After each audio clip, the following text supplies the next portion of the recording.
ಬಂದಿದ್ದೀನಿ. ಇಲ್ಲಿ acting class ಕಲಿತೀನಿ 10ನೇ ಬ್ಯಾಚ್ ಅಲ್ಲಿ. ತುಂಬಾ ಚೆನ್ನಾಗಿ ಹೇಳ್ಕೊಡ್ತಾ ಇದಾರೆ. ಇಲ್ಲಿ ಬರೋಕೆ ಮುಂಚೆ ನನಗೆ ಏನೂ ಗೊತ್ತಿದ್ದಿಲ್ಲ.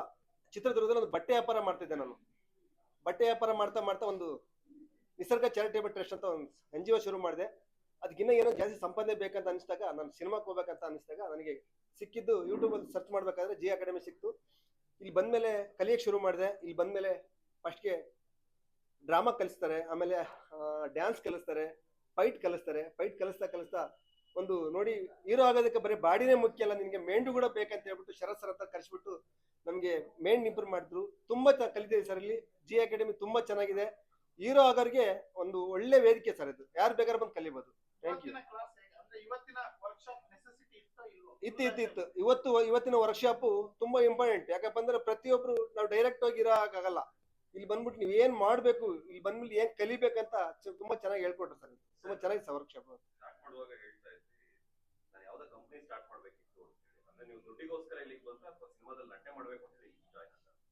ದುಡ್ಡು ಮಾಡಕ್ಕೋಸ್ಕರ ಬಂದಿರೋ ಸರ್. ಇಲ್ಲ, ಇಲ್ಲಿ ಕಲೆ ಮಾಡಿ ಕಲೆಯಿಂದಲೇ ಸಂಪಾದನೆ ಮಾಡ್ಬೋದು. ಬೇರೆ ಆಪ್ಷನ್ಗಳೆಲ್ಲ ಈಗ ರಾಜಕೀಯ ತುಂಬಾ ಸುಳ್ಳು ಹೇಳ್ಬೇಕು. ರಾಜಕೀಯ ಬೇರೆ ಕಡೆ ಹೌದೌದು, ಸಾಧನೆ ಮಾಡ್ಬೇಕು. ಕಲ್ತು ದುಡ್ಡು ಮಾಡೋದಕ್ಕೆ ಬಂದಿರೋ ಸರ್. ಕಲಿಯೋದಕ್ಕೆ ಬಂದಿರಿ ಸರ್. ಜಿ ಅಕಾಡೆಮಿಗೆ ನನಗೆ ಮೊದ್ಲಿಂದನೂ ಗೊತ್ತು. ಯಾಕೆಂದ್ರೆ ನಾನು ಹೊರಗಡೆಯಿಂದ ನೋಡ್ತಾ ಇದ್ದೆ ಬೋರ್ಡ್ ಎಲ್ಲ. ಸೊ ಹಾಗಾಗಿ ನಾನು ಕಾಲೇಜಲ್ಲಿ ಮತ್ತೆ ಸ್ಕೂಲಲ್ಲಿ ಡ್ರಾಮಾ ಎಲ್ಲ ಮಾಡ್ಕೊಂಡಿದ್ದಾಗ ಇಲ್ಲಿ ಗೊತ್ತಾಯ್ತು, ಇಲ್ಲಿ ಈ ಜಿ ಅಕಾಡೆಮಿ ಅಂದ್ರೆ ಏನ್ ಹೇಳ್ಕೊಡ್ತಾರೆ ಇಲ್ಲಿ ಅಂತ ಗೊತ್ತಾಯ್ತು. ಇಲ್ಲಿ ಬಂದಾದ್ಮೇಲೆ ಇದ್ರ ಮಹತ್ವ ಗೊತ್ತಾಗಿತ್ತು. ಸೊ ಇದು ತುಂಬಾ ಚೆನ್ನಾಗಿ training, I mean one day program ಆದ್ರೂ ಒನ್ ಡೇ ಇದ್ರು ಚೆನ್ನಾಗಿ ಇನ್ಸ್ಟ್ರಕ್ಷನ್ ಕೊಟ್ಟಿದ್ದಾರೆ. ಬಟ್ ಇದರಲ್ಲಿ ನಾವು ಇಂಪ್ರೂವ್ ಮಾಡ್ಕೊಳ್ಳೋದು ತುಂಬಾ ಇದೆ. ಎಲ್ರಿಗೂ ನಮಸ್ಕಾರ. ನನ್ನ ಹೆಸರು ಅನುಷಾ ಅಂದ್ಬಿಟ್ಟು. ನಾನು 10th ಬ್ಯಾಚ್ ಸ್ಟೂಡೆಂಟ್ ಕೂಡ ಜಿ ಅಕಾಡೆಮಿಯಲ್ಲಿ. ಸೊ ಇವತ್ತಿನ ಇದು ವರ್ಕ್ಶಾಪ್ ಇದೆ ಅಲ್ಲ, ಸೊ ತುಂಬ ಯೂಸ್ಫುಲ್ ಇದೆ ಅಂತ ಅನ್ಕೋತೀನಿ ಆ್ಯಕ್ಚುಲಿ ಹೇಳ್ಬೇಕಂದ್ರೆ. ಸೊ ಶರತ್ ಸರ್ ಹೇಳಿದಂಗೆ ನಮ್ಮ ಬಾಡಿ ನೋಡಿ, ನಮ್ಮ ಬ್ಯೂಟಿನೆಸ್ ನೋಡಿ ಅದು ಯಾವುದಕ್ಕೂ ಬರಲ್ಲ. ಸೊ ನಮ್ಮ ಮೈಂಡ್ ಫಿಟ್ನೆಸ್ ಆಗಿದ್ದರೆ ನಾವು ಏನು ಬೇಕಾದ್ರೂ ನಾವು ಸಾಧನೆ ಮಾಡ್ಬೋದು ಅನ್ನೋದು ಅವ್ರ ಹತ್ರ ಕಲ್ತ್ವಿ. ಸೊ ಹಾಗೇನೆ ಇನ್ನೊಂದು 11th batch student acting class ಕೂಡ ಅದು ಜಾಯಿನ್ ಆಗ್ತಾ ಇದೆ. ಸೊ ನಿಮಗೂ ಆ ಥರ ಇಂಟ್ರೆಸ್ಟ್ ಇದ್ದರೆ ನೀವು ಅದನ್ನು ಬಂದಿಟ್ಟು ಜಾಯಿನ್ ಮಾಡಿಸ್ಕೋಬೋದು. ಹೀರೋಯಿನ್ ಆಗಬೇಕಪ್ಪ, ನಾನು ಹೀರೋ ಆಗಬೇಕು ಅಂತ.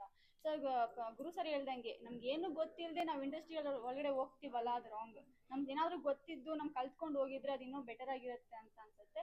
ಸೊ ಪೋಸ್ಟ್ ಹಾಕಿದ್ರು, ನನಗೆ ಸಿನಿಮಾದಲ್ಲಿ ಇಂಟ್ರೆಸ್ಟ್ ಇರೋದ್ರಿಂದ ಅದನ್ನ ನೋಡಿ ಈ ಒಂದು ವರ್ಕ್ಶಾಪ್ ಬಂದೆ.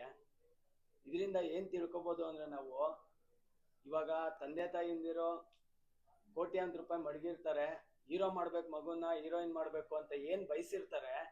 ಇವ್ರಿಗೆಲ್ಲ ಒಂದು ಹೇಳ್ತೀನಿ, ಇವತ್ತು ಸಿನಿಮಾ ರಂಗ ಹಾಳಾಗಿರೋದಕ್ಕೆ, ಜನ ಫಿಲಮ್ ಬರ್ತಾ ಇಲ್ಲ ಅನ್ನೋದಕ್ಕೆ ಮುಖ್ಯವಾದ ರೀಸನ್ನೇ ನಿಮ್ಮ ಒಂದು ಈ ರೀತಿಯ ಡಿಸಿಷನ್ಗಳು. ಫಸ್ಟು ನಾವು ಹೇಗೆ ಒಂದು ಎಕ್ಸಾಮ್ ಡಾಕ್ಟರ್ ಆಗಬೇಕು, ಇನ್ನೊಂದು ಆಗಬೇಕು ಅಂದಾಗ ಓದಿ ಆಮೇಲೆ ಅಲ್ಲಿ ಡಾಕ್ಟರ್ ಆಗಿ ಅಲ್ಲಿ ಇಂಪ್ರೂವ್ಮೆಂಟ್ ಆಗುತ್ತೋ, ಅದೇ ರೀತಿ ಸಿನಿಮಾ ಬರೋಕ್ಕೆ ಮುಂಚೆ ನೀಲಾಯಿಸಮ್ ಆಗ್ಬೋದು, ಇದಾಗ್ಬೋದು, ಇದು ಯಾವುದಿದೋ ಎಲ್ಲೆಲ್ಲಿ ಕೋರ್ಸ್ ಇದೆ ಅದನ್ನೆಲ್ಲ ನೀವು ಫಸ್ಟು ಮಾಡಿ ಕಲಿಸಿ ಆಮೇಲೆ ಮಕ್ಕಳನ್ನ ಹೀರೋ ಆಗಲಿ, ಡೈರೆಕ್ಟರ್ ಆಗಲಿ, ಇನ್ನೊಂದಾಗಲಿ ಮಾಡಿದಾಗ ಮಾತ್ರನೇ ಕನ್ನಡ ಇಂಡಸ್ಟ್ರಿ ಮುಂದುವರಿಯುತ್ತೆ ಹೊರತು, ಕನ್ನಡ ಇಂಡಸ್ಟ್ರಿ ನಿಂತ್ಕೊಳ್ಳುತ್ತೆ ಹೊರತು. ಬಂದವರೆಲ್ಲ ಮೊನ್ನೆ ಎಲ್ಲ ನೋಡಿದ್ವಿ, ಒಂದು 2-3 ತಿಂಗಳಿಂದ ಸಿನಿಮಾಗಳು ರಿಲೀಸ್ ಬರ್ತಾನೆ ಇವೆ. ಕೇಳಿದ್ರೆ ಸಿನಿಮಾದವ್ರು ಜನ ಬರ್ತಿಲ್ಲ, ಥಿಯೇಟ್ರಿಗೆ ಬರ್ತಿಲ್ಲ, ಅವ್ರು ಸರಿ ಇಲ್ಲ, ಇವ್ರು ಸರಿ ಇಲ್ಲ, ದರ್ಶನ್ ಬಂದಿಲ್ಲ, ಈಗ ಇದನ್ನೆಲ್ಲ ಹೇಳ್ಕೊಂಡಿದ್ದಾರೆ. ಅದಕ್ಕೆ ಸರ್